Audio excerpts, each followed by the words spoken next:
We're millennials, this is how we do it. We make good money, but we're broke and we're going through it. We have many problems, we know how to hustle through it.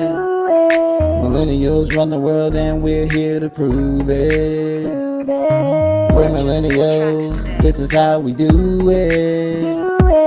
We make good. And welcome back to Millennial Mindstate. Seeing the world through millennial eyes. I'm your host, Dr. Cher. And I'm your host, LC. Now, we've been talking to you through this whole season about mental health and the episode that we will have talking about it. So now is the time. So we definitely want to delve into a lot of topics, especially mental health, how it affects millennials, and how it affects our society and culture. So we've seen different suicides, different people experiencing depression, but a lot of times we don't know. You know, a friend may be distant or isolated and we're like, well, hey, stranger, you know, we just take it personally like they're not talking to us, but they could be going through something. Right. It could be a family situation or a loss of someone and they never really got over it and they're experiencing it day after day, week after week. And we're just taking it as, oh, well, such don't come out no more, they went ghost. But in reality, they're going through something. Exactly. And so sometimes that thing that they're going through, or maybe even not going through, maybe it's just being overwhelmed, and then that starts to build, and then after a while, you don't hear from them anymore. So a lot of things with mental health, that's what people need to understand. A lot of times you're not just maybe born with something, like born with a mental health issue. It comes from what you've experienced and what's happened to you and how you reacted to it. So we're definitely going to talk about that. Have you ever experienced anyone like close to you or anything that you knew for a fact was depressed? And I guess what were some of the signs that they showed? Like if they showed signs at first, then later you found out they were depressed and you were like, oh, okay, that makes sense. Well, and the name of our episode is Auntie Faye Faye is crazy, or is she?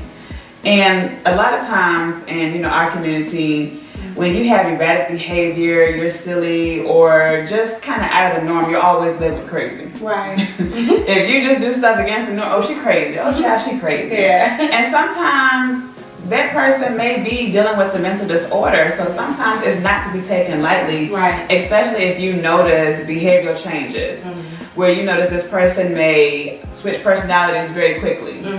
And they're one way this minute, they're the other way the next minute. Just different things. You may see weight changes. Just noticeable things that you notice going on with them. Yeah. And sometimes, it's not to be taken lightly. It's not funny when, oh, child, she just crazy. Yeah. Or, their thought process may be different from yours. Yeah, I have seen it. And you can kind of tell when something's wrong with someone. Just like I said, they do things out of the norm. They may be one way this minute, another way the next minute, or they may just be very emotional. They may shut down, be happy one minute and another way the next. But it's definitely, I can attest to experiencing having dealt with someone and later on down the line they discovered that there was something wrong after seeking professional help and getting tested and stuff.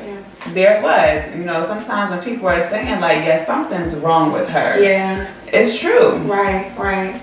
I mean, and two, you said something important, seeking professional help. I think that's the part that sometimes gets lost in translation. Someone may not seek professional help. They're literally waking up every day, barely making it through the day mentally, just trying to be normal. And I don't know if some of them, I feel like they don't ever even think about seeking professional help. Others want to, but it's like, oh, what's somebody gonna say? Somebody's gonna find out. Then that means I'm really crazy, especially in our community. Absolutely. It's very taboo in the Black community. Nobody wants to face it. Nobody wants to recognize it or deal with it. So it's people under the rug when you know there's something wrong. Right. But you have to address it because it's a generational thing. Some of these disorders are passed generation. So break the cycle before it gets to that point.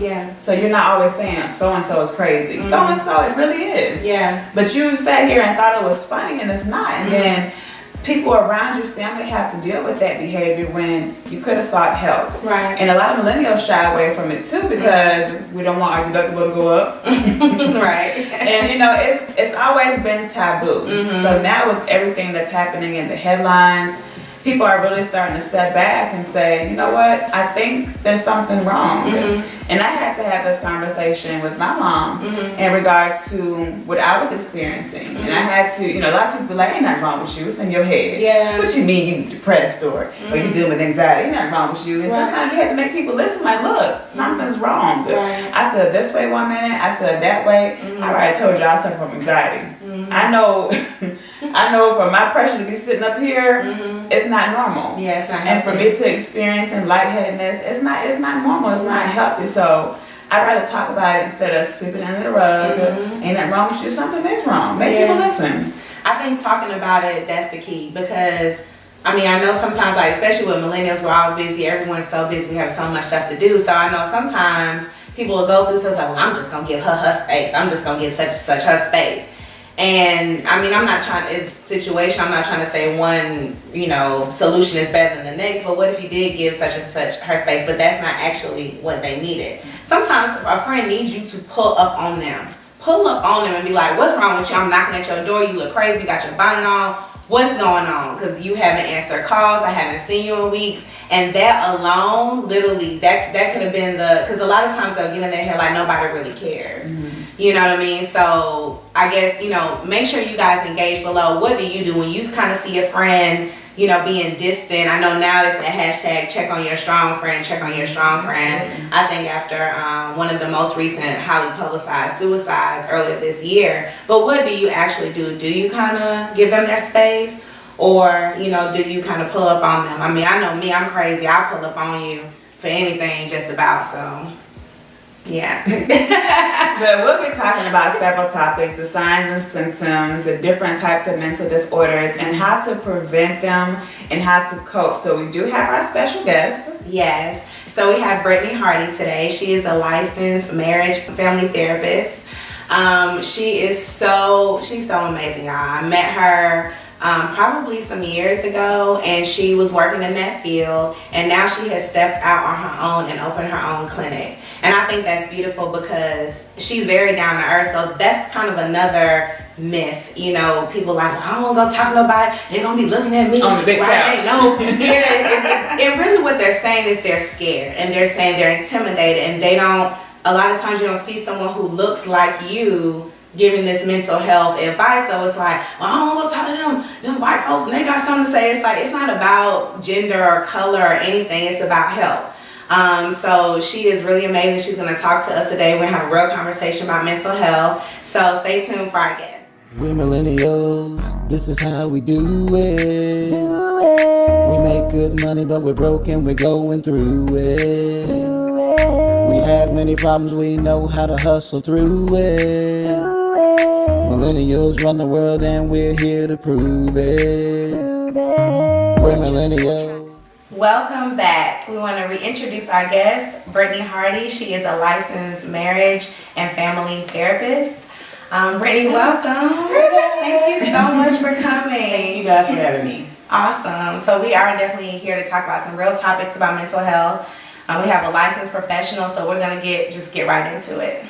Yes, so like we said, we're happy that you are here because we definitely want to touch on one of the biggest things that people don't want to talk about, which is mental health. And so in today's society, you need to seek all available resources. Yeah.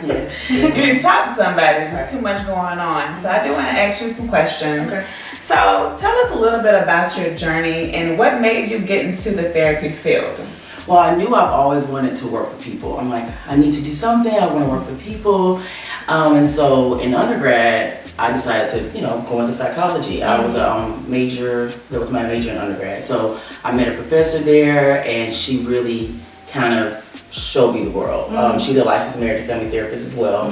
And so she took me to my first conference in California. I was 20 years old, first time on a plane, and it really it was their annual conference for marriage and family therapists, and it was amazing. I learned a lot from practitioners, and I was like, this is what I'm meant to do. Right. Yeah, this is what I'm meant to do.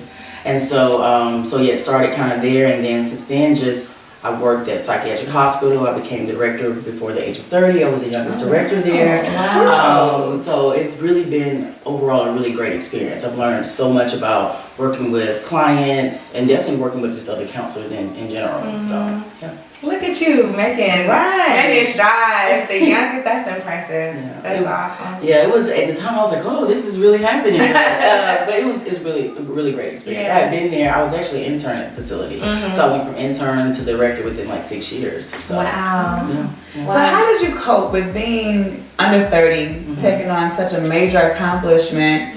And sometimes when you can't cope with things, that leads into mental health because you're dealing with all these different issues. So how did you cope with those pressures? I know it had to be a lot. Yeah.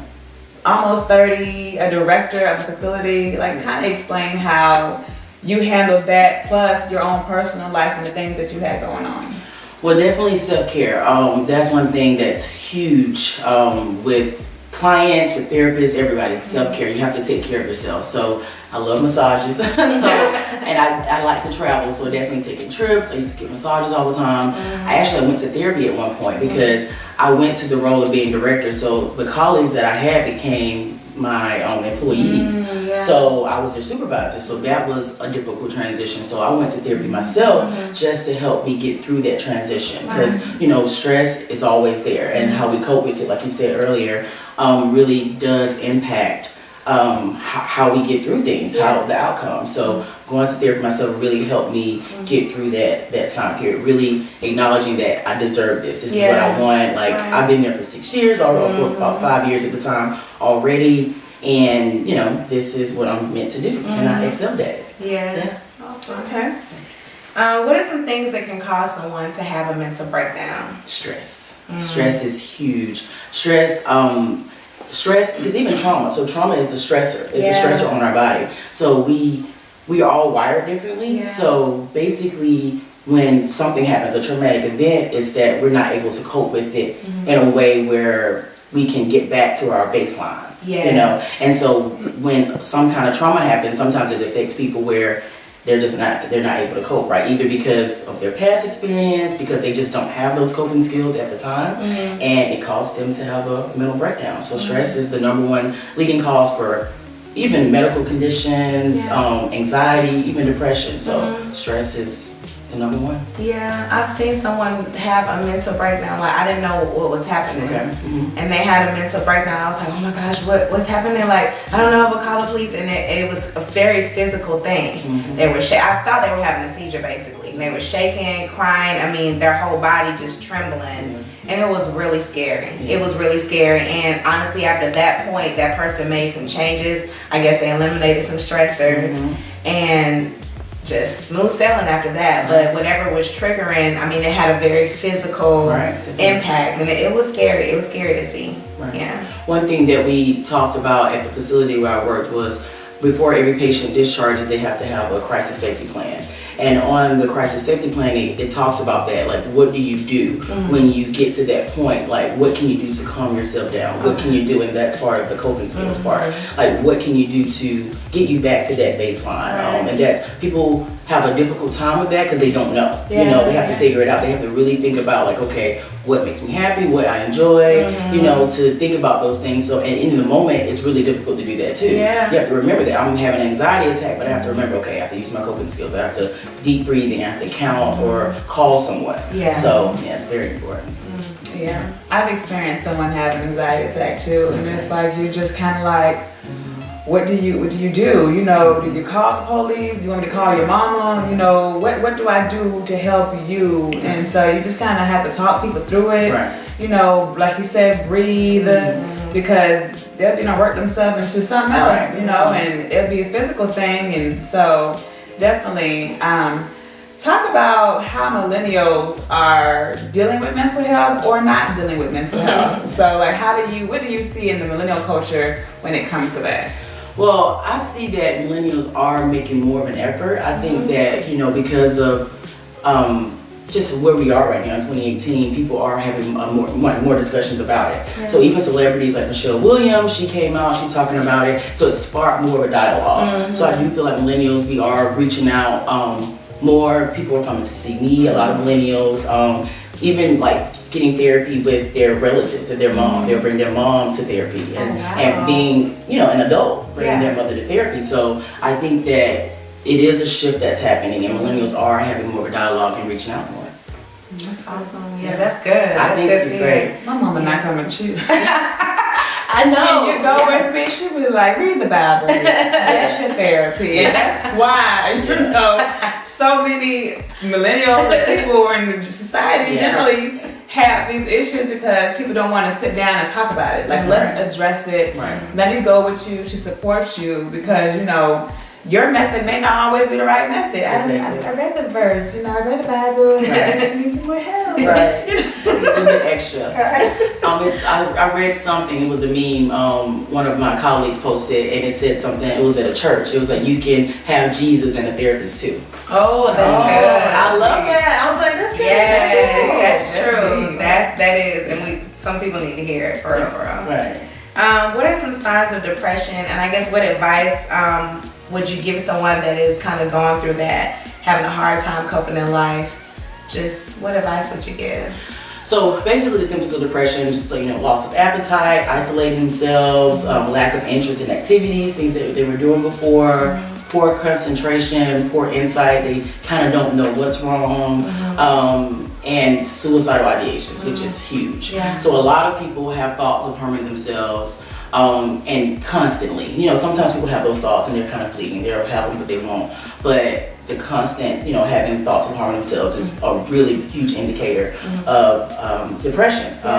And so my advice is to reach out. In Georgia, we have the Georgia Crisis Line, which is 24 hours, so they can call that number. And then, just reach out to family and friends, find a therapist. One thing that I did learn, I was doing a group therapy a few months ago, and a client was saying, well, I don't really have a family member. I don't have anybody that I can reach out to because they don't understand. Yeah. And I was like, well, yeah, that is tough. So in that case, you definitely call a professional. You call the Georgia Crisis Line. I say that because they are 24 hours, or the suicide hotline, the National Suicide Hotline, because they will be there for you 24 hours a day, and they understand what you're going through. Right. Okay.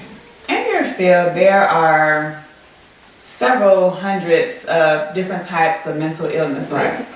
Can you talk to us about the common ones, what they are, and how to discover the effects of it? How to tell that, okay, this is what's wrong with that person, and can you, identify the different effects? So the common things that we typically see are depression, of course, anxiety, schizophrenia, and bipolar. We see a lot of PTSD, it's post-traumatic stress disorder, and that one is a little bit different. It's hard to tell with PTSD. Sometimes when we automatically think of PTSD, we think of veterans, right, ones in the military, but that's not all that PTSD, clients that have PTSD, it's people like us, anyone with a traumatic experience, whether it's sexual abuse, physical abuse, emotional trauma can cause PTSD. So that one is a little bit hard for just people that don't know a lot about mental health to diagnose. So any of those, I would just say ask a professional. Just educate yourself. They have groups for family members that have a family member that has a mental health issue. NAMI, the National Alliance of Mental Illness, is huge. They have a lot of resources, a lot of groups, and they can give a lot of people more education. But in order to diagnose a person, I would just say, just ask a professional. Like, go to maybe either if you're going to go to a therapist yourself and kind of let them know what's going on, then they would have to see that client, do an assessment, get some more information to make sure that they meet the criteria for whatever the diagnosis is. Right. So we, a lot of times we can do tests. We have the Beck depression test, and it just gives us a scale of how depressed a person is. So definitely testing and just seeking a professional to kind of give you some more insight. Yeah. Okay. And you brought up a good point about the family members, because let's just say you have the numbers. I mean, you have maybe 2-3 family members, but they don't really get it, and they're stressed out, and they're like, man, just do this, and you know what I mean. So even support for the family members, like, okay, definitely. you know, you're in it, you're whatever, is going through depression, or just going through a rough time. How are you there to support? Just maybe some things not to say, Right. you know what I mean, to kind of maybe trigger or make them feel worse, you know. So you brought up a very, very good point with the, I guess I don't want to call them caregivers, but support for family. Right. Yeah. So and that's why I love being a family therapist, because I think when we kind of forget about the family has to deal with the person with a mental health issue, you know, so they have their own stress, you know, and everything, and they have to deal with that too. So we I like to focus a little bit on the family part. So they need to go get help themselves because they're stressed out dealing with the person with the illness. Right. So it's really important. And then if a person is going through, you know, some kind of episode, just talking to that person, just asking them, what can I do for you? That's just something that a family member could do. That's like, what do you question. need right now? What can I do for you right now? Right. Because, you know, sometimes they don't know. Yeah, and as I was about to say, somebody like, I don't know, you know, and then it's like, what do you do? I guess just asking the question, period, is just making them feel like someone actually cares, because that's what people who have gone through things, and when I end up talking to them just after the fact, that's what they say. Right. They're like, I just didn't think anybody would understand, and I just didn't think anybody was there for me and cared, but by you asking, even if they don't have the answer, you know, that's showing that you care, so that's good. Yeah. I have a, without trying to tell it myself, but hey, it is what it is. How accurate are the online assessments? Because that's how I came up with the self-diagnosis that I had anxiety. I looked up certain stuff, because especially when people try to label you this, that, they're you crazy, you start looking up stuff like, ain't nothing wrong with me. They lying. So, you know, you definitely start doing research, and I took some assessments, and it came out that I suffer from anxiety. And so I haven't taken the steps to go seek professional help, but I am going to, because I want to know how to cope with it naturally without it leading to, you know, stress, or even worse, dealing with high blood pressure. Because I had a slight episode where my blood pressure got high at work, and I didn't know what was going on.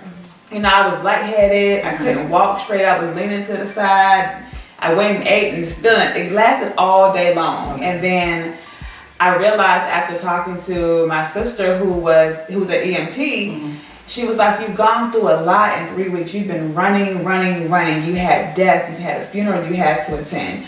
You know, you're trying to readjust with life. You're trying to be a part of organizations. You're trying to deal with everything. You haven't really sat down.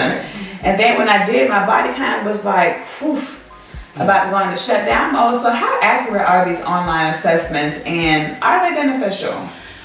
I just recommend staying away from self-diagnosing and online assessments.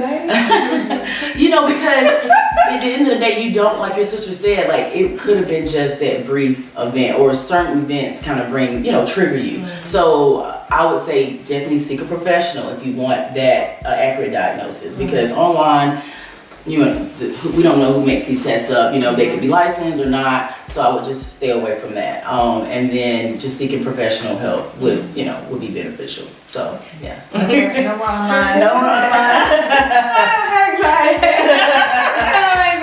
What is it? But then sometimes, but again, if you had a lot going on, it could be a lot of things. Like I had a nurse one time, and I love the nurse, and the nurse would say you have to get behind what the root cause is. So if you were having that anxiety in that moment, it might have just because of everything that you had going on. Were you eating right? How was your diet? Were you getting enough sleep? All of those things kind of go into play. So your anxiety came from lack of you feeding yourself, or lack of you just taking care of yourself in that moment. So it may not be you have anxiety, just in that moment you just didn't care for yourself properly through all the stressors, and then that was the result of it. Yeah. Not that you have anxiety is going to be long term.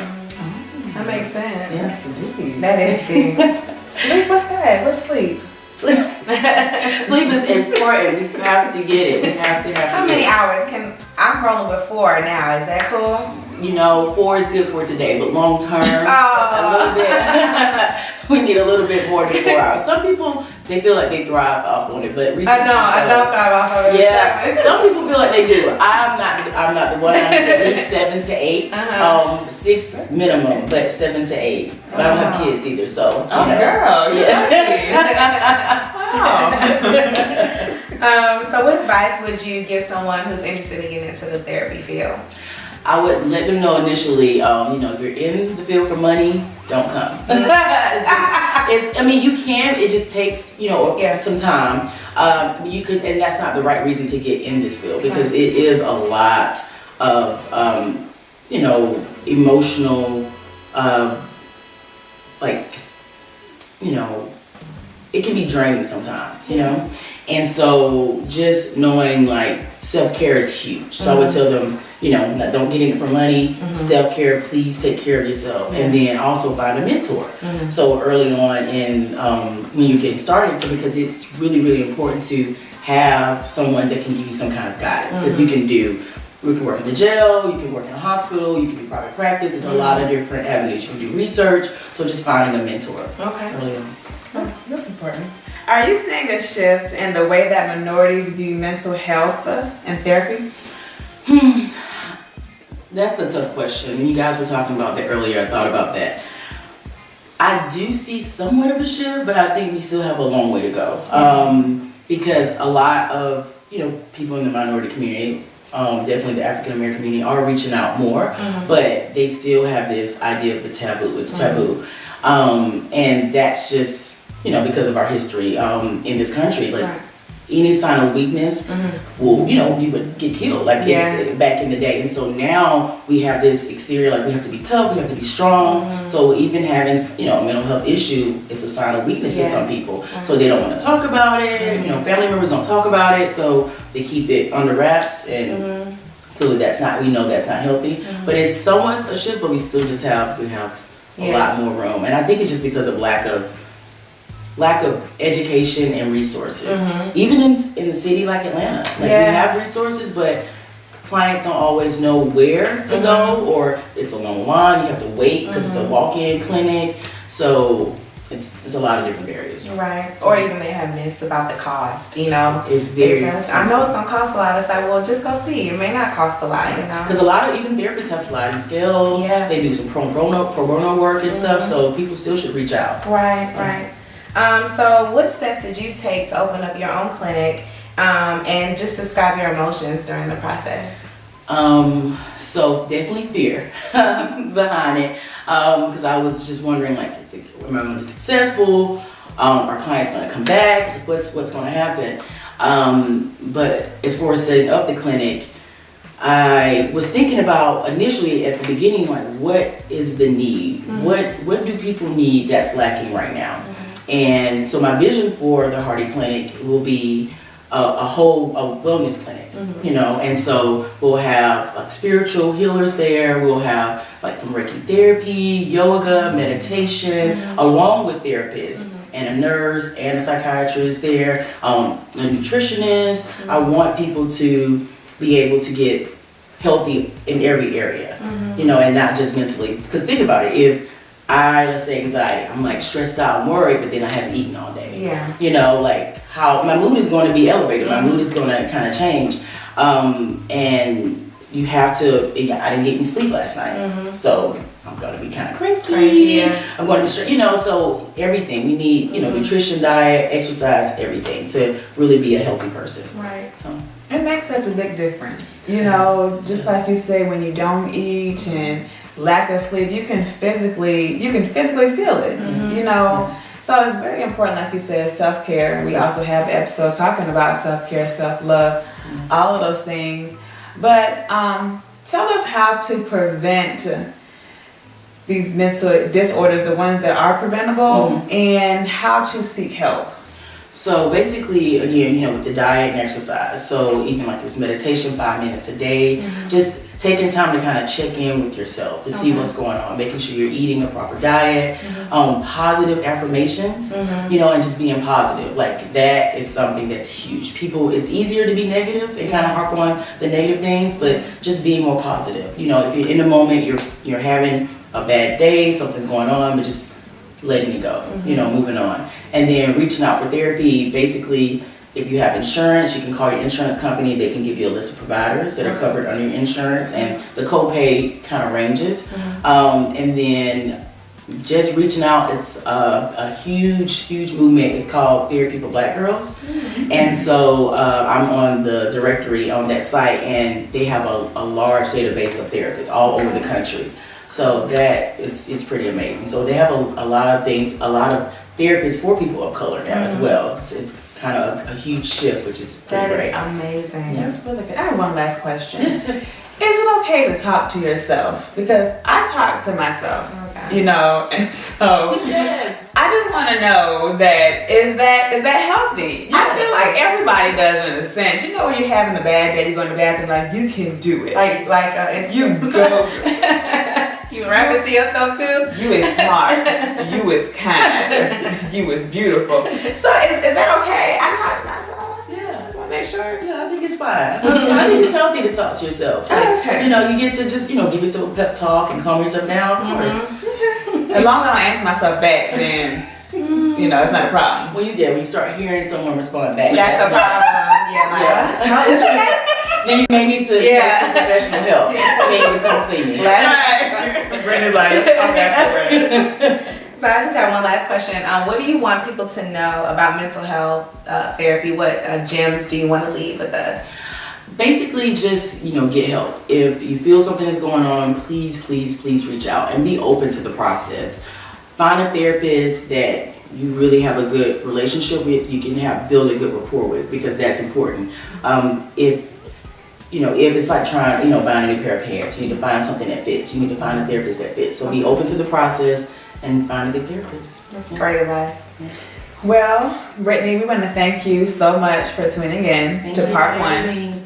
We have part two coming soon, because like we told you before, mental health is a huge discussion, and we can go on for hours, but we want to just kind of touch on some important things that are affecting society, not just millennials, the world. There's so much going on, and we definitely want to talk about it, touch on it at least. So we thank you for tuning in.